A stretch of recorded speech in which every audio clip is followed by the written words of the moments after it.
سەرەتا ئەمەوێت سەبارەت بە ڕۆژی پەنابەران لە پەنابەرانی سووریا لە هەرێمی کوردستان لە بەڕێزت بپرسم ئێستا لە چه ئاستێکدایان بارودۆخەوە چی کراوە بۆ ئاوارە پەنابەرە سووریەکان لێرە و ژمارەیان چەندە لە عێراق و کوردستان؟ So currently the Kurdistan region of Iraq is hosting very generously some 250,000 refugees, mainly from northeast Syria, but also a few from Turkey and Iran. All of them are of Kurdish origin.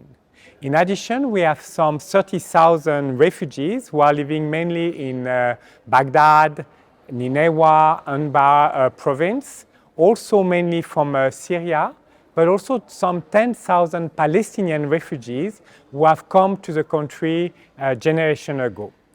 The Iraqi government, but especially the Kurdish regional government and the Kurdish people, have been very generous in hosting those refugees.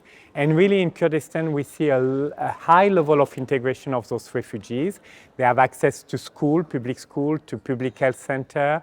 Many find a job, temporary jobs, like many other local Kurdish Iraqis, and they are very well treated here in the Kurdistan region of Iraq. We are we recognize the effort of the population and the authorities to host in good conditions those refugees. دوایانە حکوومەتی عێراقی فدراڵ ژمارەیەک لە ئاوارە سووریەکان و پەنابەرەکانی دەستگیر کرد ڕادەستی دەسەڵاتدارانی دمشقی کردەوە. لەسەر ئەم بابەتە لەگەڵ بەرپرسانی حکوومەتی عێراق قسەتان کردووە توانیتانە چی بکەن؟ UNHCR, the UN Refugee Agency, is very clear. Nobody should be forced to go back to Syria as we speak now. The conditions in Syria are not conducive for anyone to live a life in dignity. There's still major violence, conflict, especially in northeast Syria, from where most of the refugees are coming from, of Kurdish origin. But in other parts of Syria, we believe, as the UN agency responsible for refugees, that it is not the time for people to return. Some refugees have decided on their own, spontaneously, to return. And we will never prevent anyone to return to their home. It is their choice. But when the authorities, whether it's the authorities in Iraq or elsewhere in the world, force people to return to a country like Syria, where there's still an ongoing conflict, where there's still no possibility for people to resume a dignified life, we, the UN Refugee Agency, will intervene immediately to ask to stop what we call a deportation, because that's breach a fundamental principle of international law to which Iraq is bound. جگە لەمانە نزیکی 1,200,000 ئاوارەی عراقی لە ناوخۆی عراق ئێستا لە شوێنەکانی دیکە نیشتەجێن کە نەیانتوانیەوە بگەڕێنەوەش ناوچەکانی خۆیان. پێتان وایە کە سەرەکیترین بربەستی گەڕانەوەی ئاوارەکان بۆ ناوچەکانی خۆیان چییە؟ Iraqi who have been displaced by the violence created by Daesh and the response to Daesh are indeed still in a displacement situation. You are referring to 1.2 million, and here in the Kurdistan region of Iraq, we have approximately maybe 300,000 to 400,000 of them still displaced. A large number, as 170,000, are still living in camps, in very dire situation where really they cannot resume a normal life. They cannot integrate to the local communities. They are in camps. We are speaking about Yazidi, who came from Sinjar. We're speaking about Sunni Arabs who are now on disputed Kurdish territory and other minorities. And really their displacement must at some point end. Either they will find a solution by integrating locally, because at the end of the day we need to recognize those are Iraqi citizens. They have the right to move from Nineveh and Bar Saladin to Suleimania, Douk or Erbil as any Iraqi citizen, or some will be able to return home. But for that to happen, we need safety in the place of origin of those internally displaced Iraqi families. We need them to be able to return to their house. They need to be able to find a job, to resume a normal life. They need to be able to put their kids in school or to have access to medical treatment. So in the place of origin, like Sinjar, for example, we need the life to start again, security to be there, for people to be able to return. But in the meantime, what we advocate with the Kurdish authorities is to allow those IDPs, those internally displaced persons, to settle wherever they are, in Dohuk, in Suleimania, in Erbil, to leave the camp and integrate the local communities and live on par with the rest of the community as Iraqi citizens. حکوومەتی عێراق لە ماوەکانی ڕابردوودا ژمارێک لە کەمپەکانی ژێر دەسەڵاتی خۆی بە زۆری داخستووە و ئەوێت بەم شێوەیە کۆتایی بە دۆسی پەنابەران و ئاوارە عێراقیەکان بهێنێت. ئایا ئەمە کێشەی ئاوارە عێراقیەکان چارەسەر دەکات؟ Like for the refugees that we mentioned before, nobody should be forced to return to their place of origin, in that case the Iraqi citizen, to the place from where they have been displaced by the violence of Daesh and the counterinsurgency against Daesh, should be forced to return if they don't feel safe. This is a basic principle. It's a principle enshrined in international law, also enshrined in domestic Iraqi laws, and it's a question of dignity. We need to give a chance for people to decide for themselves whether it's safe for them to return home, whether not only it's safe in terms of having the police and the security around us, but safe also from a mental health, well-being point of view, whether they know they can resume a normal life, whether they can put again their kids in school and so on and so forth. So for us, the forcible movement of population is always prohibited, and we always argue and advocate with the authorities not to force people to take decisions against their own will. Let's remember that those are Iraqi citizens. They need to be treated like anybody else, and anybody in this country has the freedom of movement to be able to move from Basra to Baghdad or from Nineveh to Suleimania if that's their wish. They are Iraqi citizens. So the solution is really to prepare the condition for people to return home if they want to return home. But if they don't want to return home, also to allow them to integrate locally or move to another part of the country in Iraq, but to resume their normal life. Return is only one of the options. The other option is to integrate in the local communities where they have been displaced, including, let's say, Yazidi can integrate in Dohuk Governorate. There are many Yazidi who were in Dohuk Governorate before Daesh. So they could join those Yazidi communities and resume a normal life. Not everybody will return home, and not everybody needs to return home to have again a decent and dignified. ئای بەدووادا چونتان بۆ ڕۆژی ئەو کەسانە کردووە کە گەڕاونەتەوە هیچ حاڵەتێکی دووبارە ئاوارەبوونەوەی ئەو کەسانەتان بینیوە کە گەڕاونەتەوە بۆ شوێنەکانی خۆیان یا بڵێن بەهۆی بەردەوامی ناسەقامگیری بارودۆخی ئەمنی نەبوونی هەلیکار و بنیاد نەنانەوەی شوێنەکانیان جارێکی دیکە ئاواری ناوچەکانی دیکە بووبێتنەوە لەم بارەوە ئامارێکتان هەیە؟ The United Nations in general and UNHCR, the UN Refugee Agency, always follow people when they go back. So we assess the situation, whether they were able to stabilize back in their village of origin, in the neighborhood in Mosul, for example, where they were displaced by the Daesh violence. Every story is a bit different. It's difficult to draw general patterns. Some people were able to resume a normal life quite rapidly. They were able to find a job, or they had a bit of money on the side, or they were helped by the communities. There was also a lot of help by the local and federal and Kurdish authorities to help them rebuild their house. The United Nations, UNHCR, but also IOM, the Migration Agency, WFP, the Food Agency, UNDP, the Development Agency, have been able to help many of those families to really rebuild their life. For some, it's much more difficult. Some will have difficulties to reintegrate because they are stigmatized, because they are finger-pointed as members of Daesh families. And it's very difficult for them then to be accepted by the local communities because there are this suspicion of being that so-called Daesh families. Other families will not find a job. We have an issue here in Iraq of desertification, lack of agricultural opportunities because it's very dry. Climate change is having a huge impact on the country. So every single family is in a different situation, but by and large, many of those Iraqi who were displaced by Daesh, who returned home, we're speaking about 5 million people, have been able to resume a normal life on par with the rest of the Iraqi population.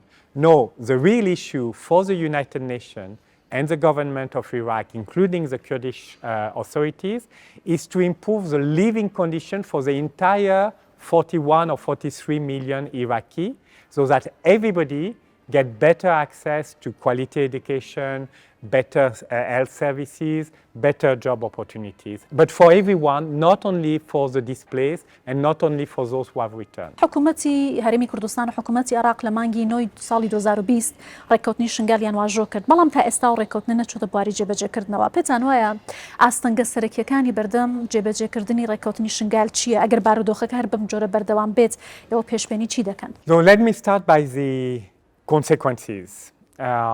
As a result of the lack of implementation of the Sinjar agreement, we still have probably 300,000, 250,000, 300,000 Yazidi who are unable to return to Sinjar because they don't feel safe, because there is not a single authority in Sinjar itself, because there is not a police force, integrated police force with a Yazidi element with patrolling in the villages and in the region.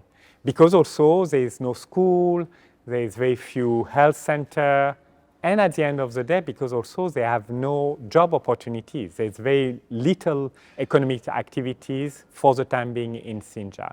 So many of them, and I was in Sinjar a month ago, have told me the main things for them is to be able to find their home, to reclaim their home, to rebuild their home, because most of the homes have been destroyed. The second thing they were asking is about water. And after that, they were asking about school, about health center, and so on. They indicated that they think many of the Yazidi will want to come back to Sinjar. It's very important for the Yazidi community to be back together on this place, which is religiously very important to the community. And they believe many will want to come. But for that, the Sinjar agreement has to be implemented. Now, why the Sinjar agreement is not being implemented? This is a very political question and a very difficult question. We are speaking here about different stakeholders who have agreed 3 or 4 years ago on the Sinjar agreement, but the implementation takes a lot of time. UNAMI, the United Nations mission in Iraq, and the SRSG, the Special Envoy of the Secretary General, Janine Pleshet, are really working to help Kurdistan federal authorities, but also local authorities and the Yazidi communities to come together to take the necessary steps to implement the Sinjar agreement, which is a lot about security, reconstruction, and the United Nations is helping on the reconstruction, building roads, bridges, helping build school, rehabilitate health center, helping people to rebuild their house. But fundamentally, there's also one thing which will be very important. It's justice. Justice for the Yazidi who have been surviving what many qualify as a genocide, many rape survivors, many people who have disappeared, many people who are still in mass grave without recognition. So we need also to bring justice to the Yazidi community, which means not only the peace and the security and the school and so on, but also accountability, meaning prosecution and justice for the perpetrator of the acts, the criminal acts that were committed against the Yazidi population. And that's really very important because the Yazidi wants and deserve justice if they want to be able to resume a normal life one day in Sinjar.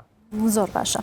حکوومەتی یاریمی کوردستان پێشووتر ڕایگەیاندووە کە ئامادەیە بۆ بەردەوامیدان بە حەوانەوە لە خۆگرتنی ئاوارە و پەنابەران بۆ ئەم مەبەستە داوای هاوکاری لە ڕێکخراوە نێودوڵەتیەکان و هاوکاری نێودوڵەتی کردووە. چۆن دەتوانن یارمەتی و پاڵپشتی هەرێمی کوردستان بکەن لەم بوارەدا؟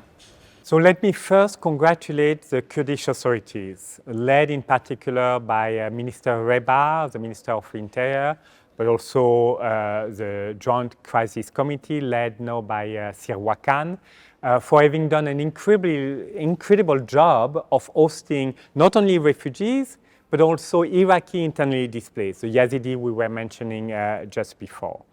They have opened their houses, they have opened their schools, they have opened their health centers, they have allowed all those displaced population to find jobs and to resume a normal life. And we need to stress that it is really an extremely well done job. And I think that the Kurdish population should be extremely proud of their authorities for having done what is required when we have to provide safety and asylum to people who are fleeing violence, conflict, persecution, discrimination. This was a terrible situation, both in terms of Daesh, but also what was happening at the same time in Syria.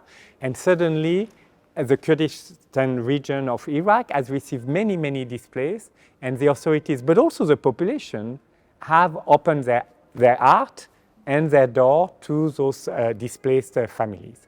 Now, we need to maintain the attention on Kurdistan and on Iraq in general. Let me be frank with you. It's very difficult. We have conflict all over the world. Ukraine. Now we have Palestine, and what is happening in Gaza is absolutely terrifying and extremely difficult to watch. They will need a lot of humanitarian aid and reconstruction for the people in Gaza. We have also in Africa many conflicts. We have still Afghanistan, we have still the Burmese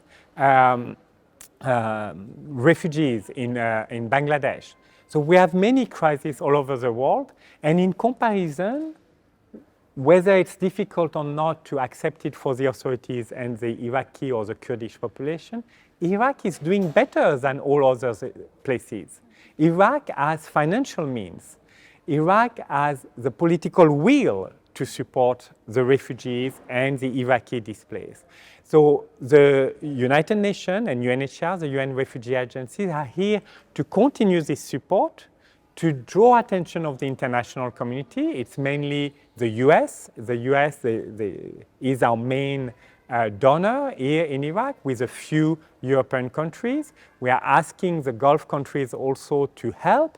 But we have to recognize that there is less and less attention for Iraq because of all those many other crises in the rest of the world. And therefore, we need to capitalize on what the authorities have already done to make sure that we don't go backwards, but we continue integrating refugees and offering local integration opportunities for the Iraqi displaced. زۆر باشە لەگەڵ ئەو هۆکارانی کە باستان کردەوە بەراورد لەگەڵ ئەو ناوچانەی کە ناوتان هێنا، ئایا هێشتا سەرنجی کۆمەڵگەی نێودووڵەتی لەسەر عێراقا وەکو شوێنێک وەکو وڵاتێک کە پێویستی بە هاوکاری مرۆیی هەیە و هەندێک لەو هۆکارانەی کە هاوکاریە نێودووڵەتیەکان بۆ ناوچەیە کەم بۆتەوە توان باسی بکەن چییە؟ Specifically for Syrian refugees who are hosted here in Kurdistan region of Iraq, we are concerned about some of them falling into deep poverty. But it's not only Syrian refugees. We see that also Kurdish families are really struggling.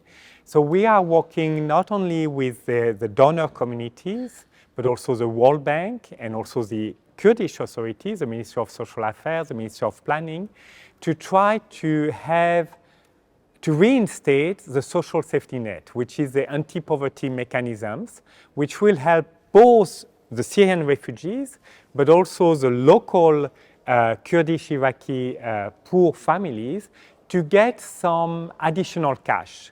It's not a salary, it's really an anti-poverty mechanism which makes just people go above the poverty line, so that they can feed their children, they can buy medication for their elderly parents, they can buy clothes, they can pay rent, and they are not at risk of being expelled by their landlord if they don't pay the rent.